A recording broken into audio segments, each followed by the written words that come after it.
What is contrapposto in Roman statues?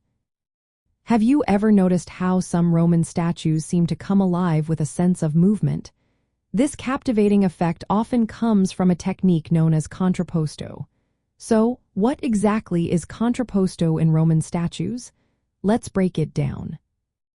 Contrapposto is a sculptural pose where a standing figure shifts most of its weight onto one leg.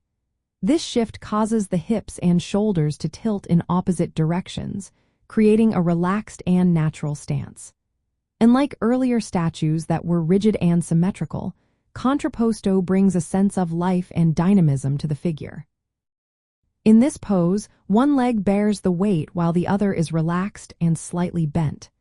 This weight distribution results in an asymmetrical alignment of the torso and limbs. The subtle twisting effect gives the impression of movement, making the statue feel more lifelike. The concept of contrapposto originated in ancient Greece during the early 5th century, before the Common Era, as a response to the stiff poses of earlier sculptures. Greek artists sought to portray the human body more realistically. A famous example is the statue known as the spear bearer, which showcases this elegant S-shaped curve created by the shifting weight. When the Romans came onto the scene, they adopted and adapted contrapposto from their Greek predecessors. Roman artists used this technique to convey vitality and authority in their sculptures. You can see contrapposto applied to both nude and draped figures, enhancing the lifelike quality of statues depicting emperors, gods, and notable individuals. This pose allowed Roman sculptors to express a relaxed confidence. It moved beyond the more static representations that were common in earlier periods. From an archaeological perspective, contrapposto marks a significant development in how the human figure was portrayed. It reflects the Romans' admiration for Greek art and their desire to blend realism with idealism in their visual culture. Creating a statue in contrapposto posed technical challenges for sculptors.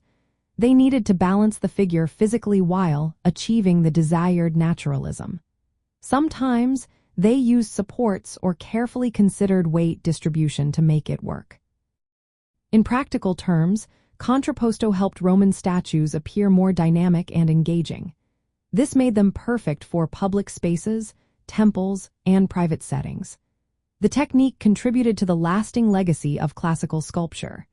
It influenced Renaissance and later artists who looked back to Roman and Greek models for inspiration. So, in essence, contrapposto in Roman statues is all about that naturalistic stance where the figure's weight rests on one leg. This creates a balanced yet asymmetrical posture that conveys movement and relaxation. It represents a key artistic innovation from Greek sculpture that shaped Roman artistic expression and the broader history of Western art.